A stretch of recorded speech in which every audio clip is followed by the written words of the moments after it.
So these are the highlights of my presentation today. And uh, I will start with some data from NHSBT. This is the data from 2011 till 2021. It's about the cornea transplant surgery. It shows that the most commonly done procedure in the UK is endothelial transplant, either DMAC or DSAC. So these are the indications of endothelial keratoplasty. Due to the shortage of time, I will not go into the details of penetrating keratoplasty, and I will start with the DSEC and DMAC only. So these are the indications, common indications for the EK. Starts with the Fuchs endothelial dystrophy, pseudophilic bullous keratopathy, failed PK, endotheliitis or because of disciform keratitis, and the rare causes like eye syndrome. So DSEC or DSEC, it was introduced by Malice in 2004, and then Grovey described the automated microkeratome for DSEC. It is about 100 micron thick tissue, and as compared to the PK, it has got only 3 layers, decimus membrane with endothelial cells and some part of the stroma, while in the PK we have 5 layers. For the sake of simplicity, I have divided my procedure into donor part and the host part. At King's College, we do DSEC, and we prepare our own tissue just before the surgery. We mount the cornea on the artificial anterior chamber and then start with the partial thickness incision. After that, we do sharp dissection with the help of crescent knife. Once we have a plane, then we do with the Malice dissectors, we do 360-degree dissection between anterior lamella and the posterior lamella. Once we are sure that is 360-degree complete dissection, then we do desired size trephination. After that, we make sure that that dissection is complete 360-degree, and then we do hydrodissection to separate anterior lamella from posterior lamella. They are still attached. When we load it on tan endoglide, then we separate it from the anterior lamella. Here you will notice I will just separate the anterior lamella. That's the anterior lamella, and the posterior lamella will be loaded on the tan endoglide. This is a small trick we do at King's. We stain it with the trypan blue, the exposed part of the DSEC. It increases the visibility when we insert that in the eye. These are the other devices which can be used for the DSEC injection or insertion, but we use tan endoglide. So this patient had Fuchs endothelial dystrophy, bullous keratopathy, paracentral scarring, and a triple DSEC was planned. We started our triple DSEC with the scleral tunnel temporarily, and then phacoemulsification and IOL was done. After phaco and IOL, then we mark the desired size on the epithelium, stain the DM with the trypan blue, and then do a DM scoring and the DM removal with the help of what we call Sinskey hook or reverse Sinskey hook, or with the rake. So here I'm doing the 360-degree, the scoring of the DM, then I'm removing the DM.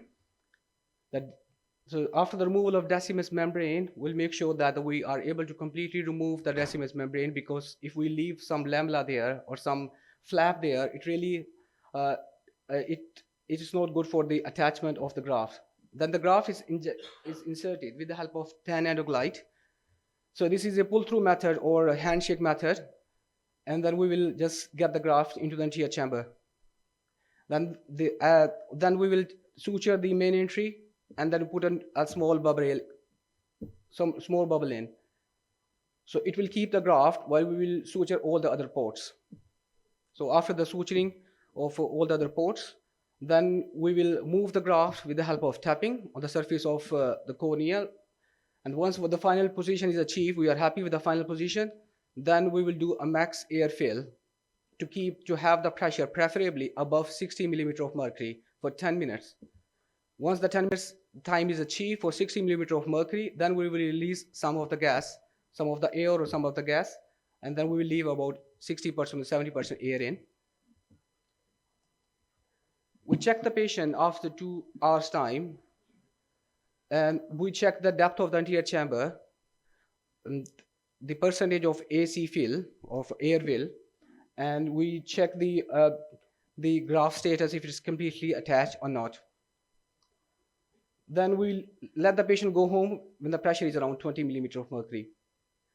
We keep the patient on intensive preservative-free dexamethasone and chloramphenicol, and then we'll see the patient next week. The DMAC, it was introduced by Mallis in 2006. It's around 10 micron thin structure.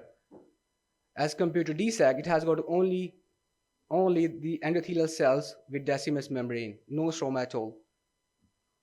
Again, at King's, this is the manual preparation for the donor tissue. So we will start with the DM scoring and dissection at the same time in the periphery of the cornea. Once the dissection is done, and then we make sure there is no micro tear in the periphery of the cornea. We go 360 degree. And once we are 100% sure there is no micro tear, we start scuba quadrant stripping. So we do that in all 4 quadrants, but we still leave the central bit attached. The central bit will remain attached. So once the all 4 quadrants are done, we do the partial trephination. And then this triangle mark is very important because it will give us a hint when the graft will be inside the eye, because it has to be endothelium down.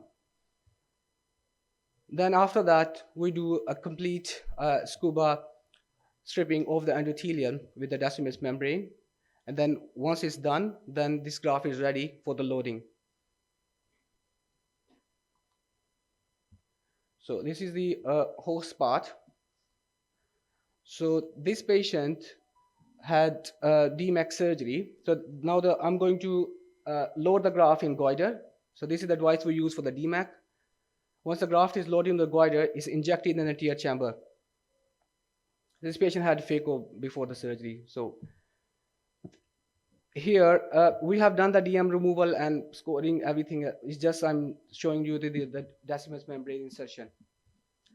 So once the graft is in, we open the graft with 2 forces. One is tapping on the surface of the cornea. Other one is the shallowing of the anterior chamber.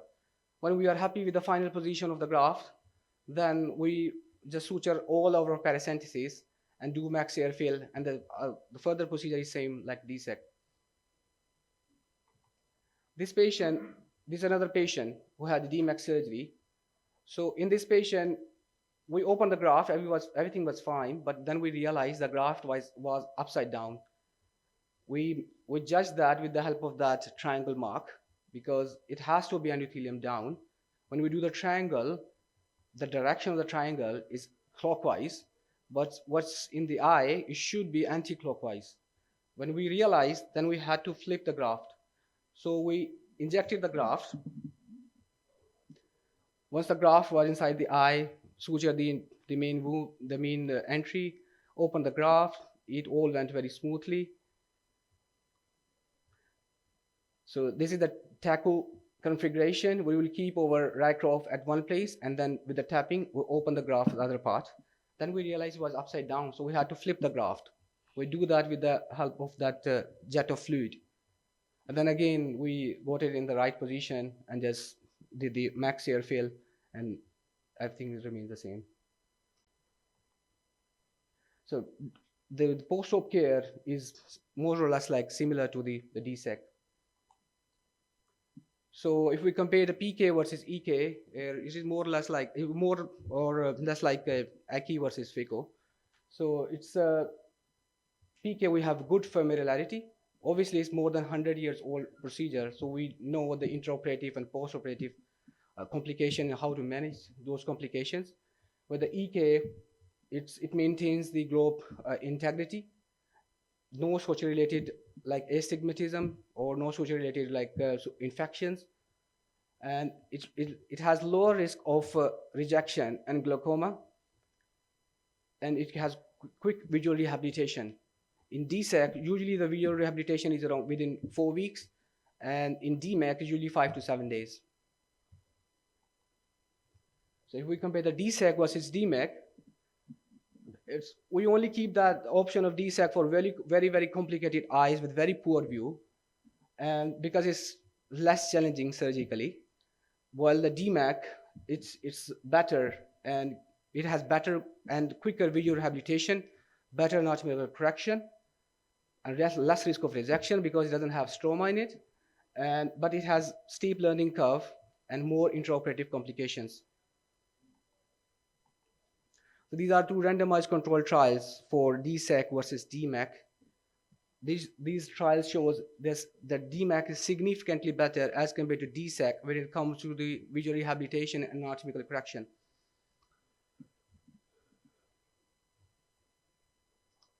So there are some other approaches like cell-based approaches where we do in vitro cultivation of corneal endothelial cells, and we get it from the cadaver cornea, and then transplant the cells in the anterior chamber and ask the patient for the head down posture for 2 to 3 hours so the cells can settle down on the surface of the descemet's membrane or endothelium.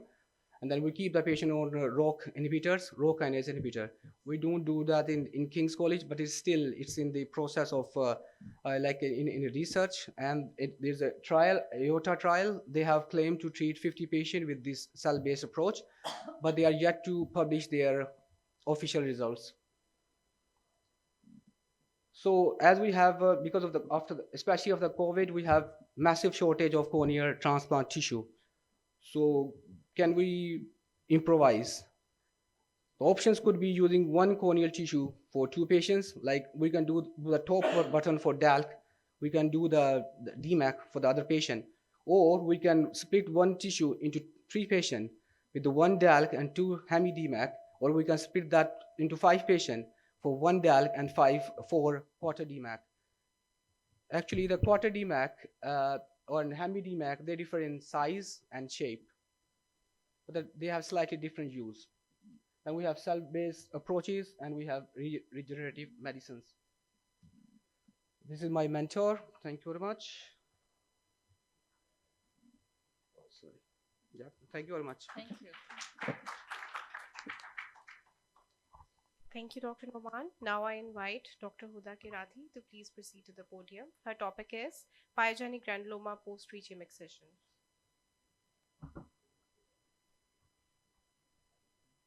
Yes. Yeah. Okay, thank you. Assalamu alaikum. I'm very happy here. So thank you for having us in Lahore, and hopefully we will come back again and we'll have a positive feedback. Anyhow, my talk is simple. It's just the case is not as complicated as Dr. Tanvir and Samir and Numan. Very, very nice talk, Numan. Honestly, very nice. Yeah. So I'm going to talk about pyogenic granuloma. It's not very common topic to talk about. What's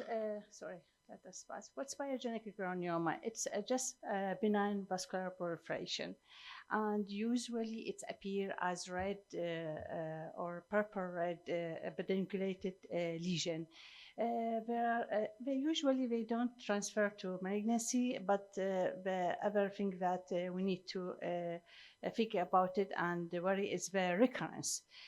First time it's recognized on 1897, and there are so many names. We have lobular capillary hemangioma, granuloma biologicum, and granuloma telangiectatum.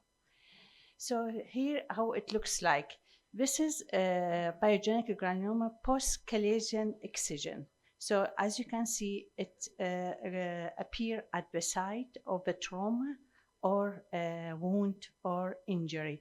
So it is red, pedunculated, or sometimes purple, and sessile. It appear in different figures, but the most common type is the lobulated or the pedunculated type. So this is post-pterygium excision. And you know that we are doing a lot of pterygium excision in different techniques. Today we are going to talk about one technique that it causes the growth of pyogenic granuloma. So what its types? We have cutaneous, we have cutaneous, we have intravenous, subcutaneous, and risk factor, trauma, as we say. Pregnancy, it's why quite often happened in a pregnancy.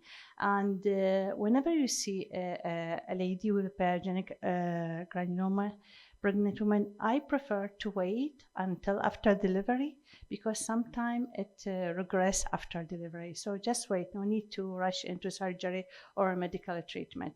Medication, retinoids, antiretroviral, some neoplastic, it can cause pyogenic granuloma. So if we look about the pathology, it's the dysregulation of neovascular growth. So mainly it's activation of neovascularization with overexpression of VEGF.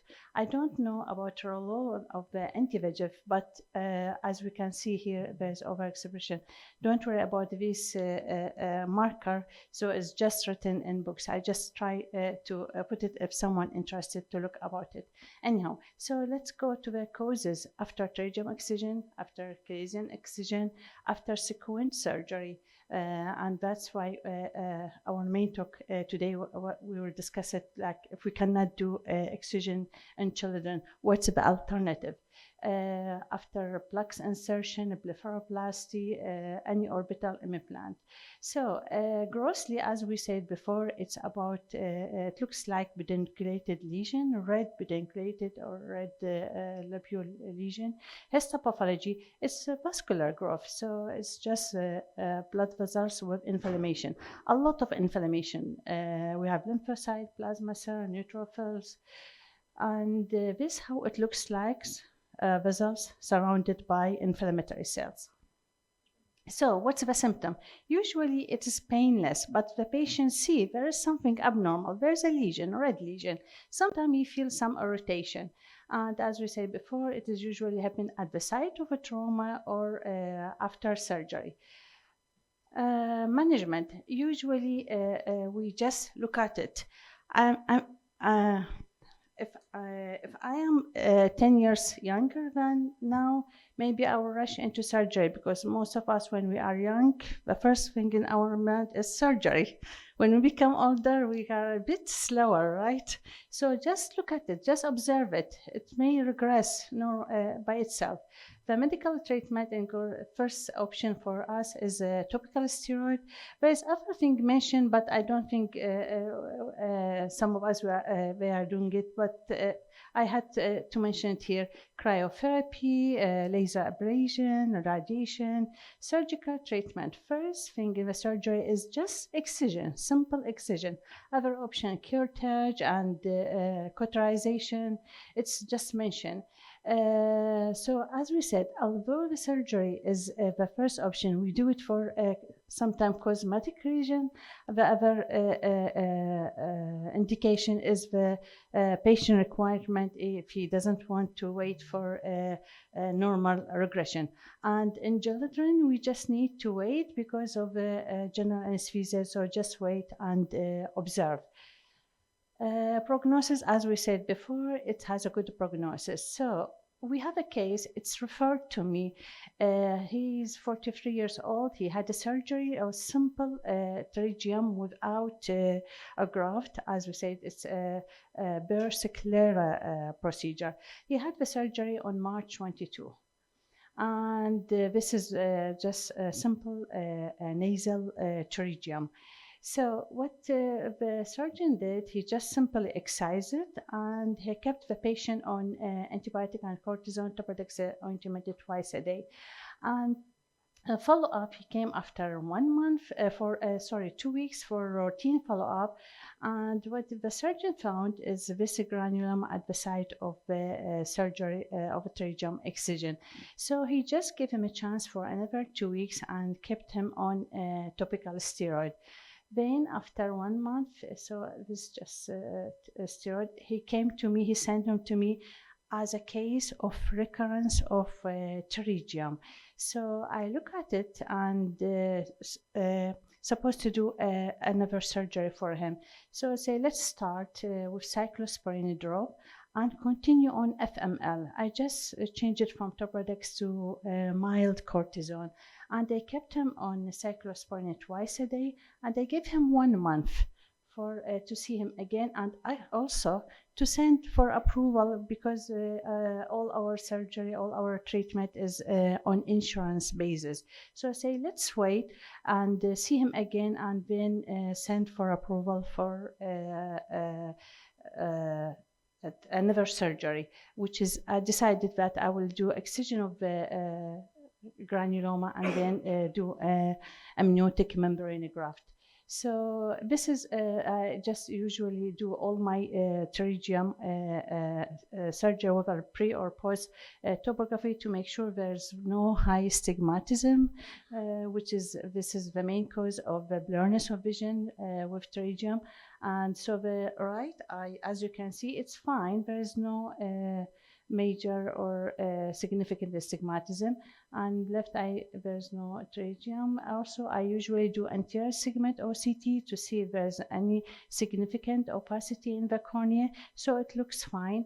And then when I saw him after, on June, which is 3 months after the surgery, so here we are. It's total resolution of the pyogenic granuloma. So it responded very well to cyclosporine. This is first and this is the second photo. So what's my idea is that give a chance for anti-inflammatory or immunomodulator for certain cases, like you have a patient with excision and then after that you get a recurrence of pyogenic granuloma even after excision. That's what we said. It has high tendency of recurrence. So let's try immunomodulator first before you go to the second, before you go into surgery. This is very important in children. We don't want to expose the children to another general anesthesia. The second thing, we have steroid responder, and we are seeing quite often people who respond to steroid and with the glaucoma issue. So better than to keep the patient on steroid for a long time, carry on with the immunomodulator and see what's going on. So that's my idea. So this patient, he has a very mild abnormality, or let's say early, I don't know, in the left eye, but the surgery he had it in the right eye. So you never know, maybe he'll get a glaucoma in the right eye. So that's my idea. People with steroid responder, recurrence, you cannot do a surgery, patient not compliance with the medicine, all this stuff. There is a rule for cyclosporine and post-pterygium excision and cases of pyogenic granuloma after chalazion, after pterygium, or after sequent. Thank you. Any question?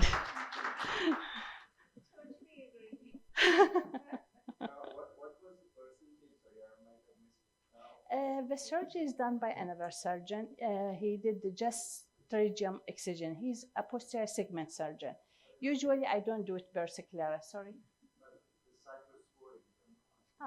Restasis. I give him restasis twice a day for 1 month. This is the only one that we have. We don't have 2%. Yeah, this is the only one that's available.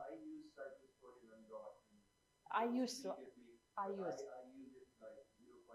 to 0.5%. So, that's right, specially prepared. Actually, I use cyclosporine routinely of all cases after pterygium excision. I read a study, and I think there's a guy, Rohit Shetty, we discussed it one day, and there's a cross-linking meeting, that the role of cyclosporine after pterygium excision, it delay or prevent the healing. I think the lymphocyte role is very important after pterygium excision. And also, I keep my patient routinely for all keratoconus patients on cyclosporine. All my keratoconus patients. Yeah, they did a study in India, and maybe one day we'll find another study internationally about the role of cyclosporine in delaying the progression of keratoconus, because till now we don't know what's the reason for behind the keratoconus. I do a lot of prosthetic. I see a lot of keratoconus, especially in our area. And I have a talk on Saturday about the keratoconus. You know, in Pakistan and in India and Middle East, especially Saudi, Bahrain, we see a lot of keratoconus. I don't know what's the reason. It's sporadic. Some of them are autosomal dominant. So the role of cyclosporine in keratoconus, I started this approach about 4 years ago. All of them, I keep them at least 2 years. And after pterygium surgery, usually I don't do versicolare. All my patients with the conjunctival autograft. I did a few cases of amniotic. With the amniotic membrane that we have is a frozen dried, which is not very, I don't know, the healing, the slippage, and all this. So I changed my approach from the amniotic membrane to conjunctival autograft. And I keep them on neurostasis for at least 6 months after pterygium. And touch wood, so far I didn't have any case of recurrence.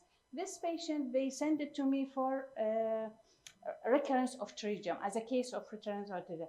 And the problem here in our country, we have the insurance issue, the approval for insurance. So that we are waiting for approval. I say, let's start with cyclosporine and see what's going on. And when he came on the day that we will plan to do a surgery, it's totally here. So I just explained to my colleagues in the department, and it's just a case report. Hopefully the resident will get benefit from it. Good? Good.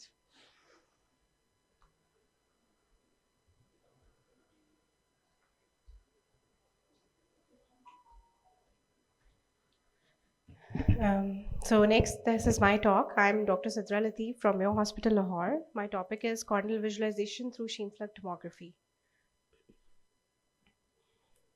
Basically, as the name indicates, corneal visualization, it seems like it's a investigation to look at the cornea, like in vivo confocal scanning. However, Corvus is basically an investigation to aid us in the refractive surgery primarily, and it helps us in deciding the borderline cases for borderline cases for the refractive surgery. Next slide.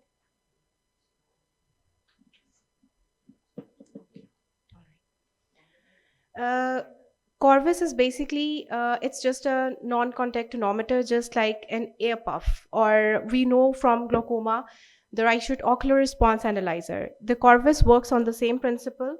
That is, it measures the corneal hysteresis. Corneal hysteresis is basically a physical property of the cornea that whenever an external force is applied to the cornea, the cornea's ability is to first resist the force, then give in to the force and bend in, and then when the force is removed, cornea also has the ability to retake its shape.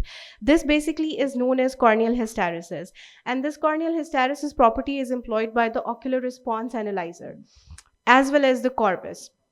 So this is the deformation event. Normal cornea, whenever an external force is applied, first of all, the cornea moves through an applinating time to bending in time, and when the force is removed, cornea is going to retake its shape. It passes through a second planar location back down to its convex shape. So this is the deformation event which goes on in a ocular response analyzer as well as the Corvus.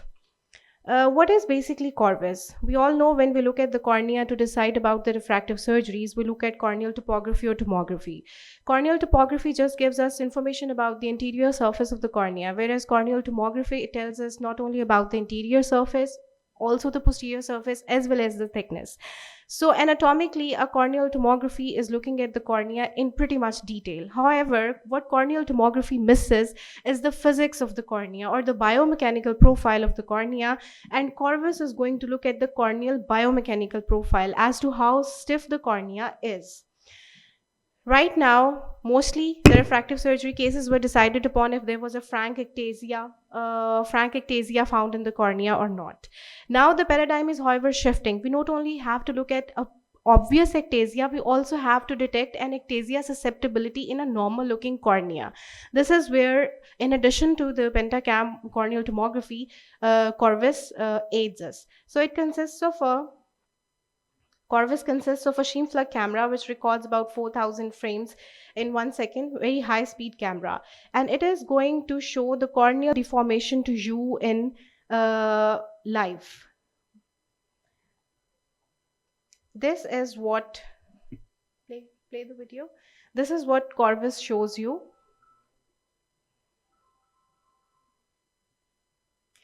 An external force is applied. In real time, you can see the deformation of the cornea. We can see that a cornea is moving in, and then the cornea is taking back its position. Any oscillations, too many oscillations in this real-time display of the corneal movement, all of these things, they decide how much the cornea bends in, how it retakes its position. You can look at it and you can see with the help of this biomechanical profile, biomechanical display, which will tell you whether the cornea is stiff enough to proceed for a refractive surgery or not. This is known as Ambrosio, Roberts, and Vincent-Guerra report. It consists of biomechanical profile on the left side. It supplants tomography on the right side. And then we have the combination of these two parameters. We have the very good tomographic biomechanical index. However, we'll just go through these, skim them all very quickly. So the Corvus parameters, the stiffness parameters, stiffer the cornea is, normal cornea will have a higher value of the stiffness parameter. Likewise, Ambrosio relational thickness, normal the cornea is, or stiffer the cornea is, or better the cornea is, higher will be the ARTH. However, these two parameters, integrated radius and the deformation amplitude, thinner the cornea is, weaker the cornea is, the radius of curvature that it achieves when the highest concavity is achieved after the application of the force, that is integrated radius. Basically, thinner the cornea, more is the radius. Hence, the red hill is lying on the right side, and more is the deformation, that is weaker is the cornea, therefore the red hill is yet again on the right side. These four parameters give you a very clear idea about the stiffness parameters of the cornea. We already know what tomographic assessment of a pentacam scan, the axial curvatures and the thickness maps, and we very clearly know what a corneal thickness spatial profile and percentage thickness index shows. Because of the lack of the time, I'll just skim through it so that I can show you the Corvus cases. These are the three indices that are shown in the ARV report of the Corvus.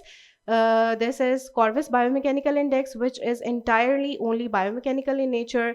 We know Bell and Ambrosio D parameters, which are entirely tomographic in nature.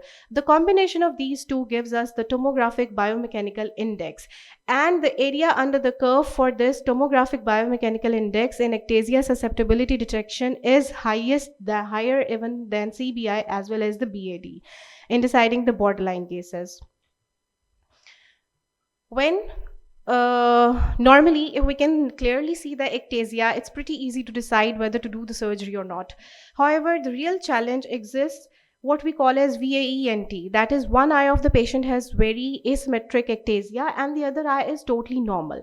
Now you have to decide a management plan for this patient, and you don't really know whether you go for CXL or in one eye only, or you go for the CXL in the other eye if there is an underlying ectasia susceptibility in that eye. In those cases, TBI yet again has the highest sensitivity and specificity for detecting it. So in short, whenever we look at the Corvus printout, the most important thing in addition to seeing the video is the TBI. I'll just discuss 1-2 cases with you now. Case 1 was of a patient using using these glasses. In right and left, we can see a high sapphire and an appropriate amount of cylinder. Pentacam of the patient in right eye, Kmax was 49.2 and the D values were lying within the yellow range. In the right side, Kmax was 48.2 and the BAD index were 2.75. These parameters, these are moderate risk factors. These come under moderate risk factors, and normally we do not proceed for femtoLASIK if we see 2 moderate risk factors on a pentacam scan. However, we proceeded with doing the Corvus of the patient. The Corvus showed that TBI in the right eye was absolutely normal, and in the left eye it was acceptable enough. So the surgery of the patient was done and the patient is disease free as of now. This is the Corvus. Please play the video. I'll show you the video. Please play this video. This was the corvus of that patient. We can see a very healthy looking motion of the cornea. The deformation is good. There are no extra oscillations. The cornea takes up its shape pretty nicely. So we can be quite confident about this cornea that it is not going to show the ectasia susceptibility. Also, we had a very good TBI in this eye as well. So this is the second case, refractive correction -5 and -7.5. The bad maps, there was a red hotspot in the right eye when the front elevation was compared from just with BFS and then with enhanced BFS. The comparison map showed a red hotspot. So outside normal limits, bad and hotspot in the Balin Ambrosio display were the red flags for this patient. However, Corvus showed a good enough TBI. This was the pentacam, which looks very concerning. However, these are the Corvus indices. As we can see, very good Corvus. We can see good enough Corvus. And this is the dynamic. Can you please play the video again?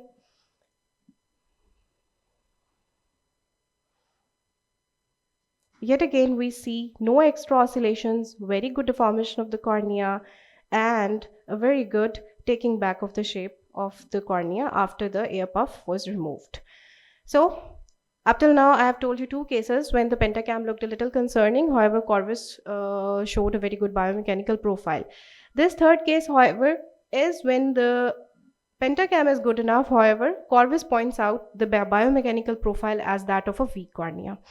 So, pentacam of the right eye, the thickness is above 500, the Kmax is 42.7, very healthy looking cornea. If we look at the Balin Ambrosio display, the percentage progression indices are fine, the Balin values are fine. However, in the left eye of the patient, we can see a hotspot forming in the axial curvature map, and we can see elevation maps also showing concerning parameters. Left eye Balin map, it shows frank keratoconus. Now, this is the example of a case when we see that VAENT eyes, that very asymmetric ectasia in one eye, however, absolutely normal tomography in the other eye. How are we going to proceed in this patient? So this was the corvus of the patient. This is the corvus of the right eye of the patient. And as we can see, the TBI is lying at 0.75. It's beyond, it's touching the red limits now, 0.72. And in the left eye, it's 1. The left eye, we know it was very asymmetric ectatic. Already we know this is a frank keratoconus case. However, for the right eye, as we can look at the TBI 0.72, this is a case of form frustic keratoconus. And when you cannot, number one, proceed for surgery in this eye. Number two, you can opt for CXL when you are offering it for this eye based upon this map. I am very sorry to say I couldn't get the video of this patient. However, it would have been very good to see. The deformation showed very much oscillations when it was moving in real time. So, in short, the paradigm now is that we not only have to look at frank ectasias, we also have to look at the ectatic susceptibility of corneas when we are proceeding with refractive surgeries, because we are touching a very healthy tissue. So, you have to investigate a patient to your heart's content before touching a normal organ, right? So Corvus is one of the very good investigations to supplant that. Thank you. Next, we are coming towards the last speaker of our today's session. I invite Dr. Miguel. His topic is cross-linking and excimer laser. Dr. Miguel. I think he's not available. So, ladies and gentlemen, this brings us to the end of this first session. Now, the house is open for questions and answers. If any of you have any question and answers for any of the presenters and the presentations. I didn't catch it. The first case was -8. It was, yes, -8 and with minus 1.5 cylinder.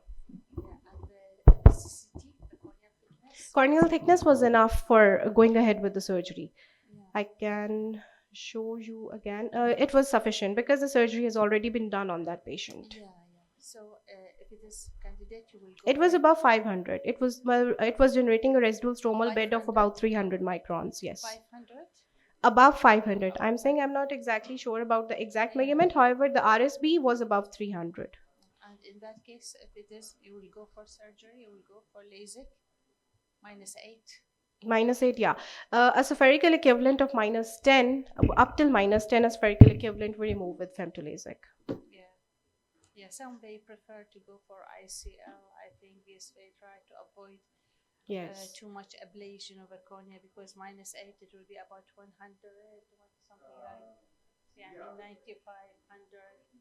It depends on her platform. I don't know which platform you have. Which platform you have? Which Uh, LASIK machine? Which LASIK we are machine? using Zimmer. So how much per diopter it will takes? Uh, for our own safety, we keep in mind up till 15 microns per diopter. However, it's doing less than that. It's near to 10. So it is about what? Which one? AX 500? 500? It is less than that. 13 even. Equivalent, yes, we do that. I mean, if they provide the Minus cornea 10? is healthy and actinium index is good,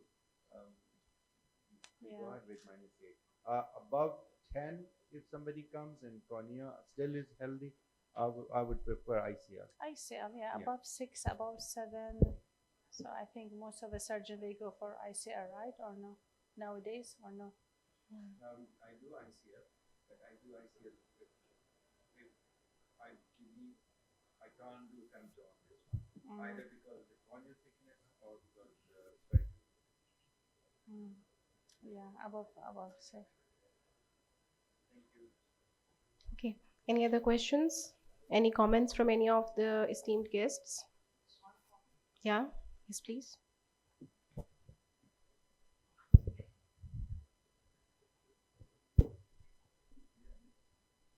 Assalamu alaikum, Dr. Nuri. Well, just to taking the decision to perform the surgery is another issue. But if you do refractive surgery on for the higher numbers, you do get a lot of complications post-op, like thinning and all that. So, yeah, consider that. Basically, our point in investigating everything is that we have to give all the information to the patient. We owe it to them, right? And then the patient can make an informed decision. Everything is laid on the table in front of them, and then it's the patient's choice. However, we can direct them towards one procedure or the other. I think if you are not sure in such cases, if the borderline, I do LASIK plus. So to combine with LASIK. Yes, that too. That too is a very good option. Yes, please. you. I would like to know if epithelium anterior segment OCT is sufficient to detect first keratoconus and then ectasia post LASIK, and LASIK or LASIK. Yeah, I'm sorry, I didn't catch your question exactly. You think that we have this to detect ectasia after after Ectasia LASIK? susceptibility, yes, And, because of course the tomography is going to give us a very good information regarding the current shape of the cornea. Subtle keratoconus, form first keratoconus, everything is very easily detectable from the Bayesian maps now. Ectasia susceptibility, that is in an absolutely normal looking cornea, that is essential. Normally, we are not deciding borderline cases. Normally, what we do is any refractive error which seems a little red flag to us, which includes but not limited to astigmatism, against the rule astigmatism, oblique astigmatism, and with the rule above -2.5, we definitely do get the investigation done.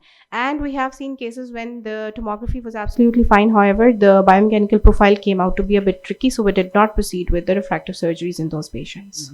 Okay, thank you. Okay.